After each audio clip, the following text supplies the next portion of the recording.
नमस्कार दोस्तों, जैसा कि आप सभी जानते हैं कि पद्म अवार्ड दिए गए हैं और पद्म अवार्ड टोटल 128 बांटे गए हैं, है ना। जिसमें से कि 4 जो हैं वो पद्म विभूषण मिले हैं और 17 जो बांटे गए वो पद्म भूषण थे और जो 107 बांटे गए वो थे आपके पद्मश्री। तो ये जो 107 बांटे गए हैं पद्मश्री, इनमें से ही 5 पद्मश्री मिले हैं मध्य प्रदेश के भी बंदों को। तो जान लीजिए कि कौन है इनमें से। तो इन 5 पद्मश्री में से जो मध्य प्रदेश को मिले हैं, एक मिला है मरण उपरांत, ठीक है, चिकित्सा के क्षेत्र में दिया गया है ना। और आप वो देख सकते हैं इस बैनर में उनका नाम भी लिखा है, एनपी मिश्रा जी हैं। चिकित्सा के क्षेत्र में बहुत काम किया था इन्होंने, है ना। जब गैस त्रासदी हुई थी तब भी ये बहुत इलाज कर रहे थे बढ़ चढ़ के। तो अब ये जीवित नहीं है, मरण उपरांत इन्हें दिया जा रहा है पद्मश्री। इसलिए भी आपको इनका नाम ध्यान रखना है क्योंकि गैस त्रासदी जब हुई थी तब भी इन्होंने बहुत बढ़ चढ़ के काम किया था, है ना। और भी इनके बारे में बहुत सी खास बात है जो मैं यहाँ पे आपको बताऊंगा, जो इंपॉर्टेंट जो आपको पता होना चाहिए। तो जैसा कि मैंने आपसे कहा, है ना, 73वां गणतंत्र दिवस हमने मनाया अपना, है ना। और बस फिर आगे और बात करते हैं इसमें, चलिए सुन लेते हैं। तो ये आपके एमपीपीएससी के हिसाब से मैंने बनाया है इस लेक्चर को, ताकि क्योंकि देखिए एमपी से जुड़ी हुई चीज़ें हमें पता होनी चाहिए और इस तरह की ही वीडियो मैं लाता रहूँगा। तो आपको करना है दोस्तों कि इस चैनल को सब्सक्राइब कर लो, जुड़ लो मेरे साथ, क्योंकि मैं इसी तरह के वीडियो दूंगा जो आपके सिर्फ काम के होंगे, ठीक है। तो चलिए 128 पद्म अवार्ड जो बांटे गए उन पर हम सिर्फ 5 पे बात करेंगे, जो सिर्फ पद्मश्री है, जो कि सबसे लास्ट वाला है। और आपको यहाँ पे दिख भी रहा होगा सिंबल है, ये पद्म विभूषण है, फिर भूषण है और फिर श्री है। तो ये कभी कभी क्वेश्चन ये भी आ जाता है कि बड़ा सबसे पहला इनमें से बड़ा कौन सा है, तो कंफ्यूज हो जाते हो आप। तो आप कंफ्यूज होने की जरूरत नहीं है। देखिए पद्म विभूषण बड़ा नाम यही है, तो सबसे पहला यही होगा। फिर आप देखेंगे कि इसमें से वी हट जाएगा, भूषण आ जाएगा, तो देखिए छोटा नाम हो गया तो दूसरा ही है। फिर एकदम श्री हो गया तो तीसरा है, तो तीसरा ये छोटा ही है। मतलब आप इनको नाम के हिसाब से ही ध्यान रख लो कि सबसे बड़ा विभूषण है, फिर भूषण है और फिर श्री है ना। इनकी स्पेलिंग, इनकी जो लेटर, इनके जो अक्षर हैं वो कम होते चले जा रहे हैं, ठीक है। चलिए भाई बात कर लेते हैं अब इस पर। तो 26 जनवरी के बारे में मैंने आपको बताया यहाँ पर, है ना। अब देखिए कैसे कैसे मिले हैं, कभी कभी क्योंकि 5 ही मिले तो आपको पूरे अच्छे से पता होना चाहिए। 5 हस्तियों को मिला है मध्य प्रदेश के, पद्मश्री मिला है दोस्तों, ठीक है। देखिए इनमें से क्या है कि 3 जो हैं वो तो कला के क्षेत्र में है, एक आपको साहित्य में मिलेगा और एक आपको चिकित्सा। चिकित्सा वाला आपने देख लिया, मरण उपरांत दिया गया है और ये एनपी मिश्रा साहब को मिला है, ठीक है। और एक साहित्य का है, साहित्य का किसको मिला अभी अपन बात करेंगे। और 3 जो है वो कला के क्षेत्र में दोस्तों, है ना, कला। चलिए अब बात कर लेते हैं भाई। तो कौन कौन को मिला वो ध्यान सुनेंगे। अर्जुन सिंह को मिला है, अर्जुन सिंह को मिला है कला के क्षेत्र में। दुर्गा बाई को मिला है कला के क्षेत्र में, ठीक है। और राम सहाय को मिला है कला के क्षेत्र में। तो 2 नाम हो गए, अर्जुन, दुर्गा, राम सहाय। याद रखेंगे इस तरह से, ये कला के क्षेत्र के हो गए, ठीक है। और एक मैंने कहा था साहित्य से जुड़े हुए, तो वो हैं किशोर जाड़िया जी, इन्हें साहित्य का मिला हुआ है, साहित्य और शिक्षा दोनों का है इनके पास, ठीक है। और हमारे आखिरी बच गए चिकित्सा, जो मरण उपरांत मिला है एनपी मिश्रा जी को, ठीक है। इन्हें पद्मश्री दिया गया है। तो याद रखेंगे अर्जुन, दुर्गा, राम, है ना। अर्जुन, दुर्गा, राम ये कला के क्षेत्र में, और एनपी मिश्रा आपको पता चिकित्सा। तो एक जो बच गया किशोर जाड़िया, ये आपको याद रहेंगे साहित्य और शिक्षा के क्षेत्र में। इन्होंने बहुत काम किया, काफ़ी काम किया, लगातार रहे हैं। सबसे पहले बात करते हैं अर्जुन सिंह, किस मामले में। देखिए दोस्तों ये भी मंडला से हैं, और आप देखेंगे तो ये दुर्गाबाई जो है ये भी मंडला से है। तो 2 तो मंडला के लोगों ने ही ले लिया भैया प्राइस, है ना। अर्जुन सिंह क्या करते थे भैया, ध्यान से इतना हल्का सा याद रखेंगे कि आदिवासी नृत्य कलाकार हैं। और कौन से आदिवासी, बहुत सारी हमारे यहाँ तो हैं, तो बैगा आदिवासी, याद रखेंगे, बैगा आदिवासी नृत्य कलाकार हैं ये। देखिए बहुत उत्कृष्ट प्रदर्शन किया है अपने इन्होंने पूरे जीवन काल में, इस वजह से इन्हें ये पद्मश्री से सम्मानित किया गया है। इसका ध्यान रखेंगे आप सभी। और याद रखिए दोस्तों, जो पद्मश्री अवार्ड हैं या जो गैलेंट्री अवार्ड्स हैं, ये सारे अवार्ड जो हैं 26 जनवरी को ही बांटे जाते हैं। जैसे कि अशोक चक्र वगैरह, है ना, ये सब के सब कब दिए जाते हैं दोस्तों, ये सब के सब दिए जाते हैं 26 जनवरी को। याद रखेंगे गणतंत्र, ये रिपब्लिक डे है, रिपब्लिक डे। रिपब्लिक डे समझते हैं, देखिए हम आज़ाद जब हुए थे, इंडिपेंडेंस होना, आज़ाद होना और गणतंत्र होना एक अलग अलग 2 बातें हैं, इनको कंफ्यूज मत होइएगा। इंडिपेंडेंस यानी इस दिन हम आज़ाद हो गए, ये 15 अगस्त है 1947, अभी हम आज़ाद हुए हैं। लेकिन बात है कि हमें देश चलाने के लिए नियम तो चाहिए, और नियम मतलब खुद का विधान चाहिए। विधान मतलब खुद का बनाया हुआ, तो संविधान मतलब खुद का बनाया विधान। तो भाई हमारे पास खुद का बनाया विधान नहीं था, तब तक हमारे ऊपर भारत शासन अधिनियम से ही शासन हो रहा था। और ये जो भारत शासन अधिनियम था ये अंग्रेजों के द्वारा चलाया जाता था। आज़ाद तो हम हो गए थे उनसे। तो ध्यान से सुनिए, होता क्या है दोस्तों, कभी कभी झंडे में भी आप कंफ्यूज हो जाते हो। ध्यान से देखना, 15 अगस्त के दिन झंडे को हम ध्वज आरोहण करते हैं, है ना। और 26 जनवरी के दिन ध्वज वंदना करते हैं। दोनों में अंतर क्या है, 15 ध्वज आरोहण का मतलब होता है कि ध्वज को यानी झंडे को उस बड़े से डंडे में नीचे से ऊपर की तरफ ले जाना और फिर फहरा देना, ये होता है ध्वज आरोहण। और ये कब होता है, ये 15 अगस्त को होता है, ठीक है, क्यों? क्योंकि इस दिन हम आज़ाद हुए थे। आज़ाद किससे हुए थे? अंग्रेजों से। तो अंग्रेजों का झंडा था तो उसको हमने हटाया था, क्योंकि आज़ाद हो गए ना, तो उसको हटा दिया, तो हमने अपना झंडा चढ़ाया, तो चढ़ाने के लिए नीचे से तो चढ़ाना पड़ेगा, तो यहाँ से यहाँ तक चढ़ाया था। इसीलिए 15 अगस्त के दिन कभी भी देखना झंडे को नीचे से ऊपर ले जा करके फिर फहराया जाता है, इसीलिए उसे ध्वज आरोहण कहते हैं। और जब आप 26 जनवरी की बात करोगे, जिस दिन हम गणतंत्र, अब तो भाई भाई देखिए 15 अगस्त 1947 की बात है जब आज़ाद हो गए थे, और हमारा गणतंत्र कब बना है? ये बना है 26 जनवरी 1950 को। ये तो बहुत बात की बात है, ठीक है।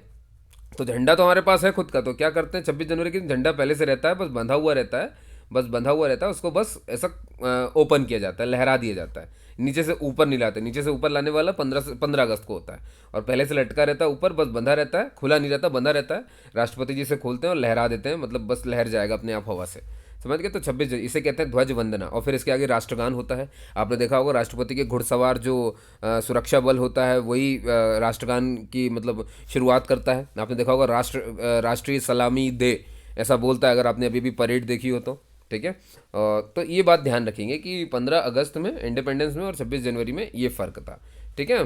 हाँ ठीक। और संविधान देखिए, संविधान दिवस हम जरूर मनाते हैं 26 नवंबर 1949 को। क्यों? क्योंकि इस दिन संविधान हमारा बन करके तैयार हो गया था, बाबा साहब अम्बेडकर की अध्यक्षता में ये पूरा बन करके तैयार हो गया है ना। 1949 में बन गया था, लेकिन 2 महीने के बाद हमने इसे लागू किया था। अभी सिर्फ बना, लागू तो किया नहीं है, तो इसीलिए हमने 26 जनवरी 1950 को इसे लागू कर दिया पूरे देश में। अब मतलब लागू करने इसी दिन आपने देखा होगा राष्ट्रपति जी ने शपथ ली थी, और राष्ट्रपति जी को शपथ दिलाई थी हमारे पहले चीफ जस्टिस ऑफ इंडिया ने, है ना। वो भी देखा होगा आपने। और जो पहली परेड हुई थी हमारी वो दोस्तों शाम को हुई थी, है ना। पहली परेड हमारी शाम को हुई थी, और अब बस उसी दिन हुई थी। उसके बाद से जितनी परेड हुई है वो सब के सब फिर सुबह मनाने लगे हम।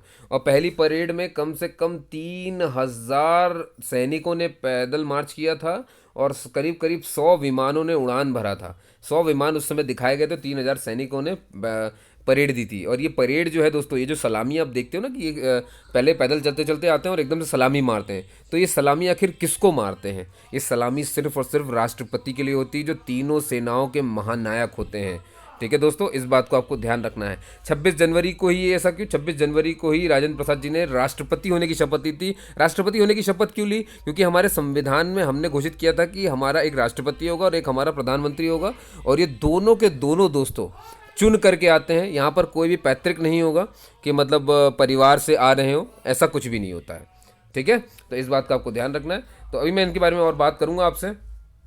अब देखिए, तो हमने देखा कि भैया अर्जुन सिंह जो है ये आदिवासी बैगा आदिवासी नृत्य कलाकार से हैं, है ना, इन्हें पद्मश्री मिला। और अब बात कर लेते हैं दुर्गाबाई व्यान की। दुर्गाबाई व्यान सभी जानते होंगे इन्हें।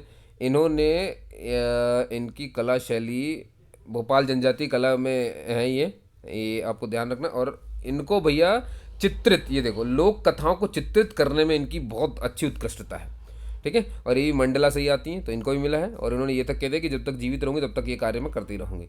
फिर आते दोस्तों अवध किशोर जाड़िया।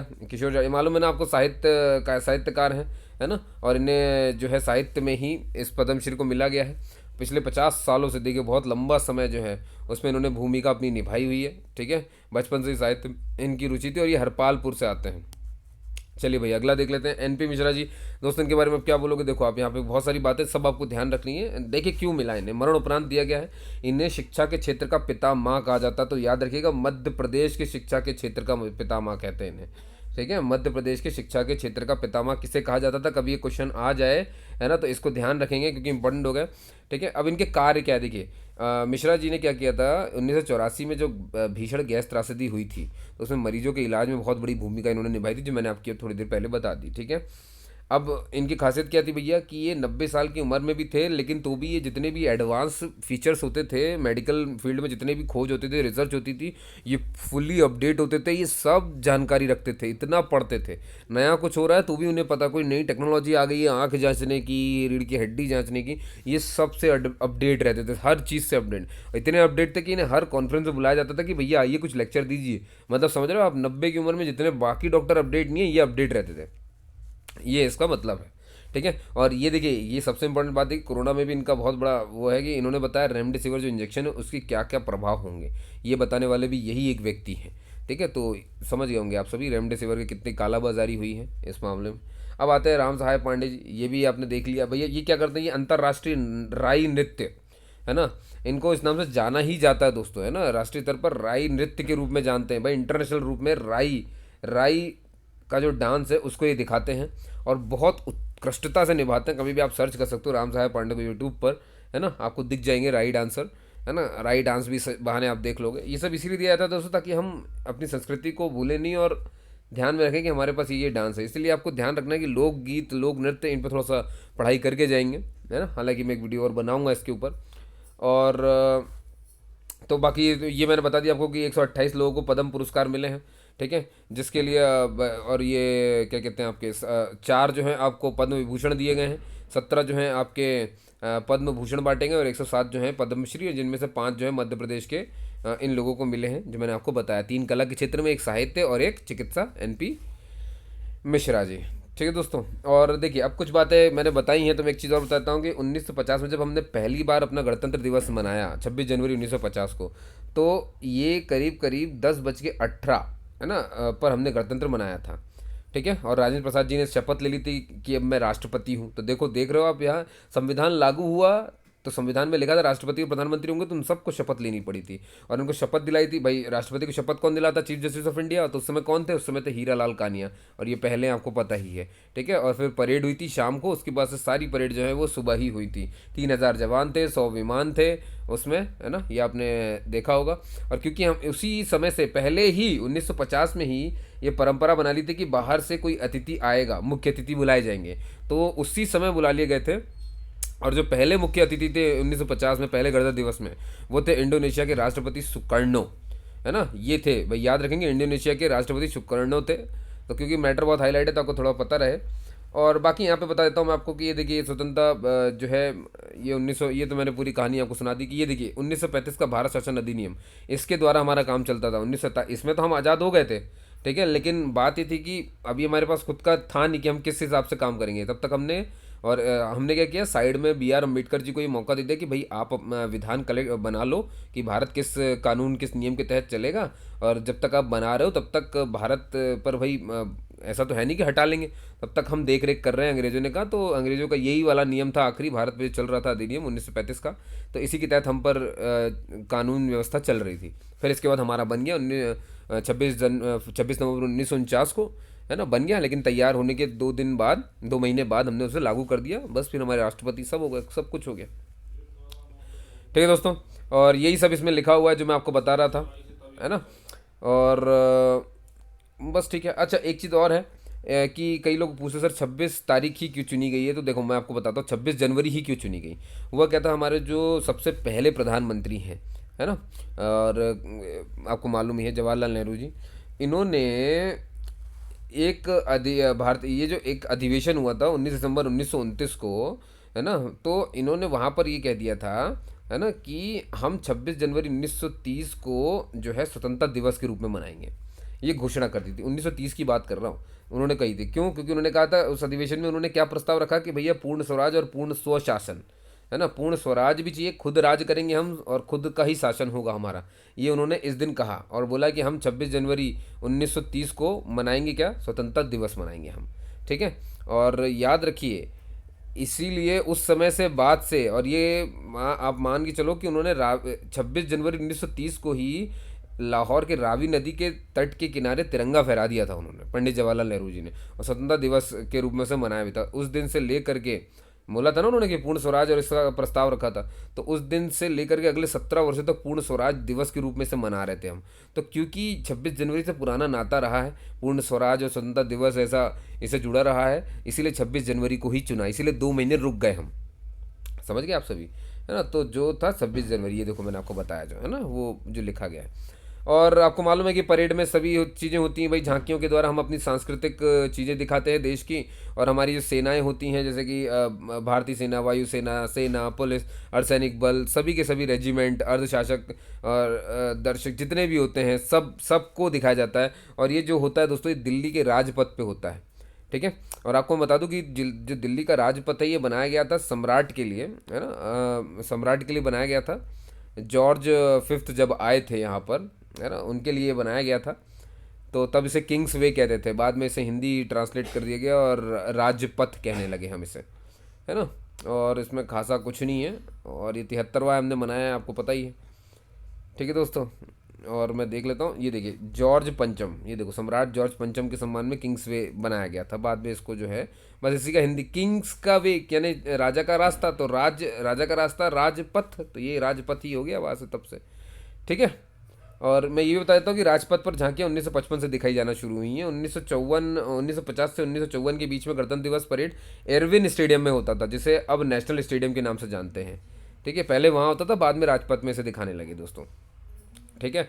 और ये तो मैंने आपको बता दिया मुख्य अतिथि जो होते हैं। अच्छा, एक चीज़ और अब आती है कि यहाँ देखेंगे 21 तोपों की बात होती है कई बार कि 21 तोपों की सलामी दी जाती है। क्या होता है कि 21 तोप नहीं दिखेंगे आपको वहाँ पे, वहाँ पर तो आपको 1 2 3 4 5 6 7 7 ही तोप दिखेंगी। कभी अगर इस बार भी देखा हो तो ध्यान से देखना, ये 7 तोपें होती हैं, इनको 3 बार फायर किया जाता है। तो 7 तोपें अगर 3 बार फायर करेंगे तो कितने हो गए? 21।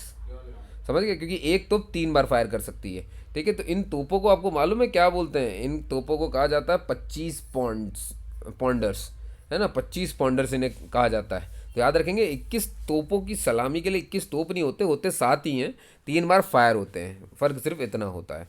ठीक है। और जितनी परेड होती है आप देखेंगे उनमें हथियार लिए रहते हैं सेना वाले, लेकिन उनमें गोलियां नहीं होती हैं, है ना, जिंदा गोलियां एक भी नहीं होती। इसके लिए 4 लेवल की सिक्योरिटी होती है जो पूरा चेक करके ही उन्हें अंदर आने देती है, वरना ऐसा हो ही नहीं सकता है। ठीक है।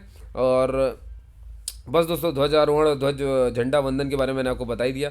तो कैसा लगा ये वीडियो आप मुझे बता सकते हो, है ना। मैंने इसे पीएससी को ध्यान में रखते हुए और आपकी किसी भी एमपी से जुड़े हुए उसमें आ सकता है, नहीं तो जो है और भी किसी भी एग्ज़ाम में आप इसे इस्तेमाल में ले सकते हैं। तो आपने मुझे सुना उसके लिए बहुत बहुत धन्यवाद दोस्तों। इस वीडियो को शेयर करेंगे, चैनल को सब्सक्राइब जरूर करिएगा, ताकि मैं ऐसे ही वीडियो बनाऊंगा आपके लिए जो मैं ध्यान रखूंगा कि पीएससी के हिसाब से ही हो, उसके ऊपर और इस तरफ ना हो। ठीक है। और अभी काफ़ी सारे एमसीक्यूज़ बचे हुए जो बीच में मिस हो गए हैं, वो सारे के सारे मैं अभी लाइन से अपलोड कर दूंगा, तो आपके एक भी दिन के मिस नहीं होंगे। तो आप चिंता मत करिए, मैं सिर्फ 5 ही क्वेश्चन लाता हूँ। आपने देखा होगा सिर्फ 5 क्वेश्चंस पर मैं बात करता हूँ। 5 क्वेश्चंस, क्योंकि बस उस वही इंपॉर्टेंट है दोस्तों, एक दिन में यही इंपॉर्टेंट है और ये बहुत बड़ा कंटेंट है। आप कभी भी मेरा करंट अफेयर देखना, आपको समझ में आएगा ये 5 क्वेश्चंस का लेवल क्या है, बहुत बड़ा कंटेंट हो जाता है। और मुझे लगता है कि अगर आपने इतने डेली का कर लिया है तो आपने बहुत कुछ कर लिया है। ठीक है, आप पिछड़े नहीं हो। लेकिन ये जो चीज़ है आपकी डेली की, 1 साल की होनी चाहिए पूरी। ठीक है, और 1 साल तक इसका अच्छा खासा रिवीजन होना चाहिए। क्यों दोस्तों? एक ही क्वेश्चन में आपका ज्योग्राफी, करंट, ये जो भी है, अगर वो ज्योग्राफी से जुड़ा है तो वो करंट पास सबसे हो जाता है। ठीक है, तो इस तरह से तैयारी करिए। बाकी जितने भी एग्जाम्स के अपडेट्स होते हैं, जैसे कि आपके एडमिट कार्ड या लास्ट डेट, है ना, रजिस्ट्रेशन फॉर्म या नोटिफिकेशन कब आया या लास्ट डेट कब है, ठीक है, वो सारी जानकारी इस चैनल पे मैं देता रहता हूँ। तो आप मुझसे जुड़ जाइए, है ना। डिस्कशन विद मनोज को सब्सक्राइब करिए और बेल आइकन ज़रूर प्रेस करना, ताकि जो भी लाऊं उसका नोटिफिकेशन मिल जाए, क्योंकि नोटिफिकेशन नहीं मिलेगा तो मिस हो जाता है वीडियो। ठीक है दोस्तों, आपने भी सुना उसके लिए बहुत बहुत धन्यवाद। जय हिंद, जय भारत।